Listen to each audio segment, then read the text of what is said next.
पुराणों और शास्त्रों के अनुसार कलयुग का अंत भगवान विष्णु के 10वें अवतार भगवान कल्कि के आगमन से होगा।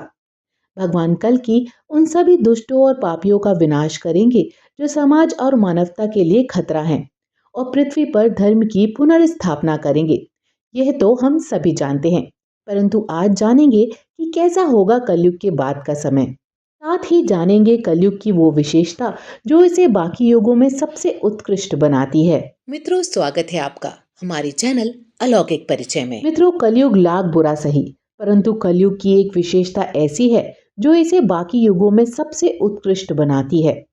हर युग में ईश्वर के प्रति समर्पित होकर मोक्ष प्राप्त करना मनुष्यों का लक्ष्य रहा है।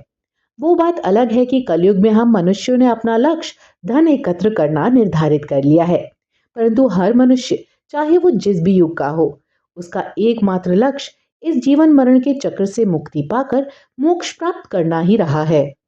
ऐसे में ईश्वर प्राप्ति का मार्ग ही कलयुग को बाकी सभी युगों की तुलना में अधिक सरल और उत्कृष्ट बनाता है। कृते यद्य ध्यायोते विष्णुम त्रेतायाम यजतो मखे द्वापरे परिचर्यायाम कलो तद हरि कीर्तनात्। भागवत महापुराण का यह श्लोक युगों के अनुसार ईश्वर प्राप्ति के विभिन्न मार्गों को दर्शाता है। इस प्रसिद्ध श्लोक का अर्थ है, सतयुग में तप, त्रेता युग में यज्ञ, द्वापर युग में पूजन और कलयुग में हरि कीर्तन से ईश्वर प्राप्ति की जा सकती है। कलयुग में भगवान की प्राप्ति का सबसे सरल किंतु प्रबल साधन उनका नाम जप ही बताया गया है। श्रीमद् भागवत का कथन है कि कलयुग दोषों का भंडार है, परंतु इसमें एक बहुत बड़ा सद्गुण ये है कि सतयुग में भगवान के ध्यान तप द्वारा, त्रेता युग में यज्ञ अनुष्ठान द्वारा और द्वापर युग में पूजा अर्चना से जो फल मिलता था, कलयुग में वह पुण्य श्री हरि के नाम संकीर्तन मात्र से ही प्राप्त हो जाता है। त्रेता युग में लोग सैकड़ों वर्ष यज्ञ करते थे तो उन्हें फल मिलता था। वो फल कलयुग में भगवान के नाम का कीर्तन करने मात्र से मिल जाता है, यानी तपस्या जैसा फल कलयुग में प्रभु का नाम जपने मात्र से ही मिल जाता है। मित्रों, द्वापर युग के अंत में जब देवऋषि नारद ने ब्रह्मा जी से कलयुग में कली के प्रभाव से मुक्त होने का उपाय पूछा, तब सृष्टिकर्ता ने कहा, आदि पुरुष भगवान नारायण के नाम उच्चारण से मनुष्य कलयुग के दोषों को नष्ट कर सकता है। नारद जी के द्वारा उस नाम मंत्र को पूछने पर ब्रह्मा जी ने बताया, कलयुग में ना तो योग और यज्ञ है और ना ज्ञान ही है, श्री राम जी का गुणगान ही एकमात्र आधार है। अतएव सारे भरोसे त्याग कर जो श्री राम जी को भजता है और प्रेम सहित उनके गुण समूहों को गाता है, वही भव सागर से तर जाता है। नाम का प्रताप कलयुग में प्रत्यक्ष है। नाम जप से बढ़कर कोई भी साधना नहीं है।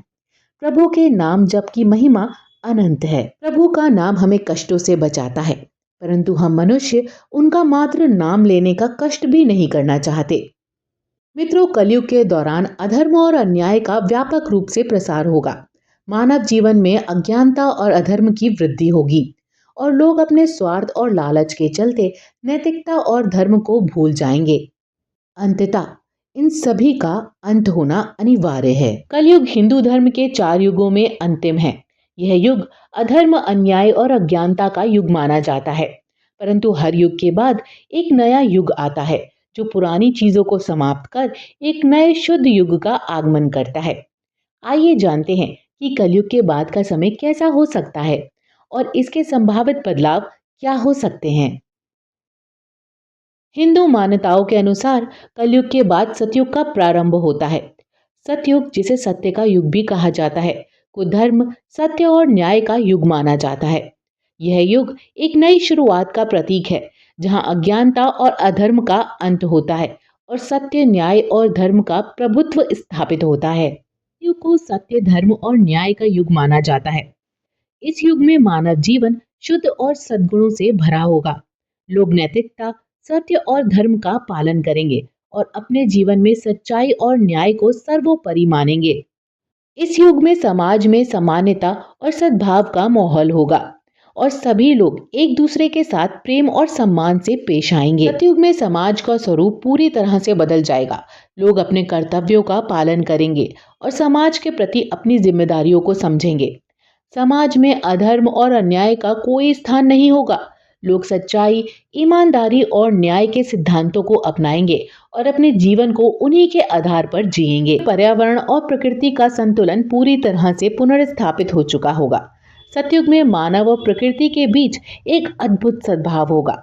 लोग प्रकृति का सम्मान करेंगे और उसे सहेज कर रखेंगे।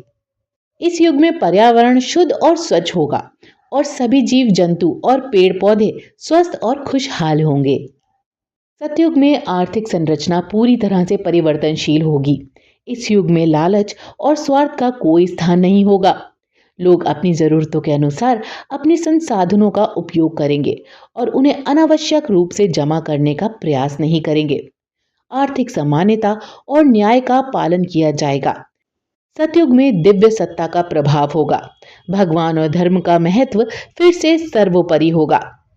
लोग ईश्वर को समझने और उनकी भक्ति करने में अपना सारा जीवन व्यतीत करेंगे। आध्यात्मिक जीवन का महत्वपूर्ण स्थान होगा। लोग अपने आंतरिक शक्ति और संतुलन को प्राप्त करने के लिए आध्यात्मिकता का पालन करेंगे। वे योग, ध्यान और अन्य आध्यात्मिक अभ्यासों को अपने जीवन का हिस्सा बनाएंगे और अपने मानसिक और शारीरिक स्वास्थ्य को सुदृढ़ करेंगे। इस युग में लोग अपनी आत्मा को शुद्ध करने और ईश्वर से जुड़ने का प्रयास करेंगे। कलयुग का अंत न केवल बुराई और अधर्म का नाश है, बल्कि सतयुग के रूप में एक नए पवित्र युग की शुरुआत भी है। यह धर्म, शांति और सद्भाव से भरे समय का संकेत है। शास्त्रों के अनुसार ये सृष्टि का प्राकृतिक चक्र है जो अनंत काल तक चलता रहेगा। मित्रों, अगर आपको सतयुग का एक भी गुण अच्छा लगा हो तो कमेंट्स में जय श्री राम अवश्य लिखें। इस वीडियो में इतना ही। इस तरह की और वीडियोस के लिए चैनल को सब्सक्राइब जरूर कर लें। जय सिया राम।